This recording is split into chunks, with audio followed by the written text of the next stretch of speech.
we're like 3 months out from Election Day, and already this campaign is starting to heat up and starting to pick up here. At all surprised that we're already this fired up, this intense, this early on? No, I mean, our campaign's been fired up since the very beginning. I mean, we've been rolling through the primary to our 40-point win, and everyone's fired up and ready to go. We got an office full of interns back here ready to go. So we've been going full bore.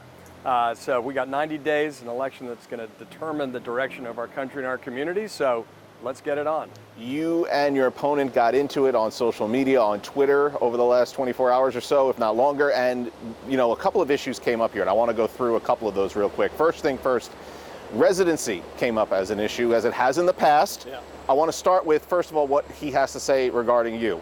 What do you want to say regarding where you live, where your primary residence is, and where you call home? I live in Sag Harbor. That is home. This community is my home, and I've been entirely consistent about that. I left my work at CNN to run for this office in February. The real issue is, of course, that Nicolota doesn't live in the district.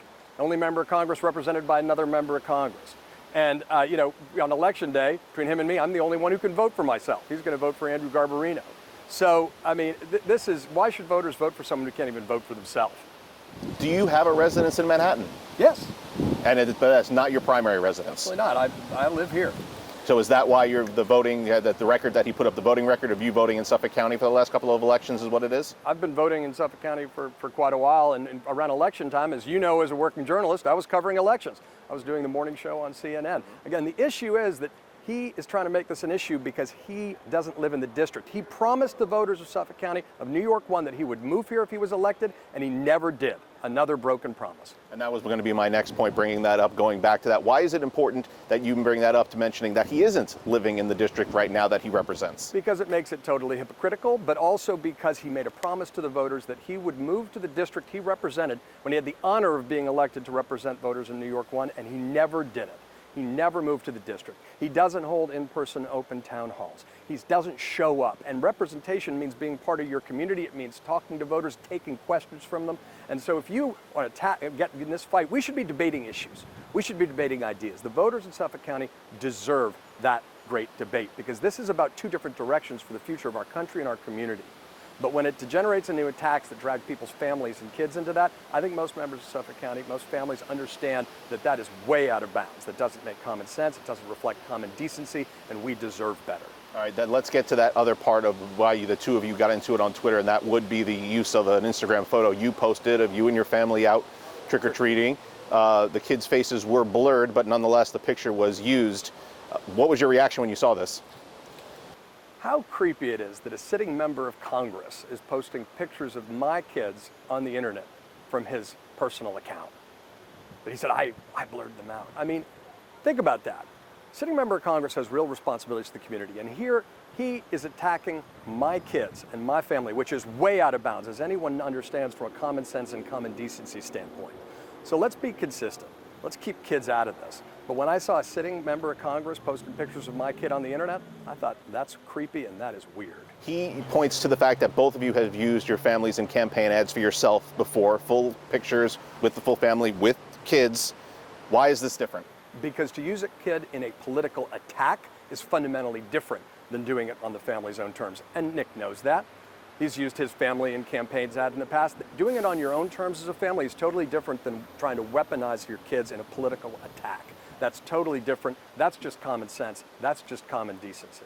All right, you guys are going to both be debating coming up, and you're going to have a debate on News 12. Is that correct? Listen, we asked for 6 debates the night we won the primary. I'm delighted he's agreed to at least one, and it should be on News 12, but we should have more than that, frankly. You guys should have multiple debates. We should be having a great debate around ideas and issues and the different directions for our country. So more debates, the better. It's great to see him not ducking it. I'm glad we're going to debate on News 12. So to be fair, you accepting the Pix 11 debate has nothing to do with the Manhattan connection?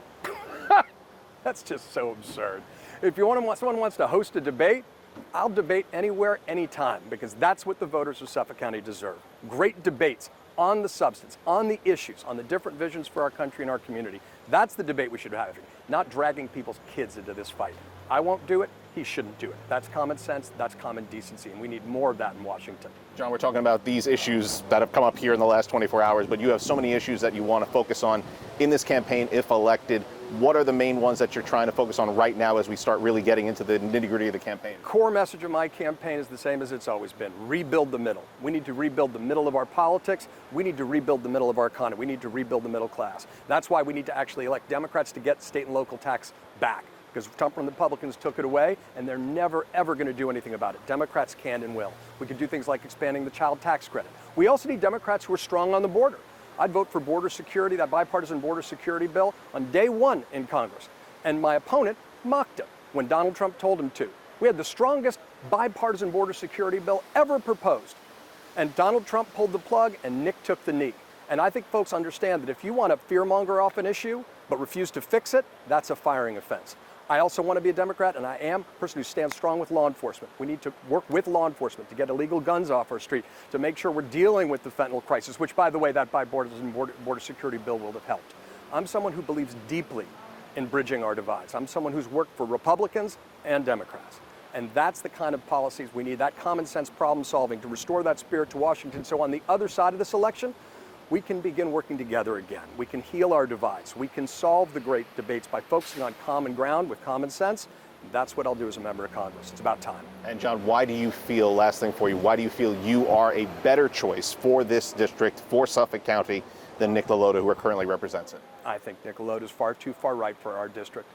Whether it comes from cheering the decision to overturn Roe v. Wade and then saying states should go farther, to saying that we should lower the age to buy AR-15s, to mocking the bipartisan border security bill, Nick hasn't gotten it done.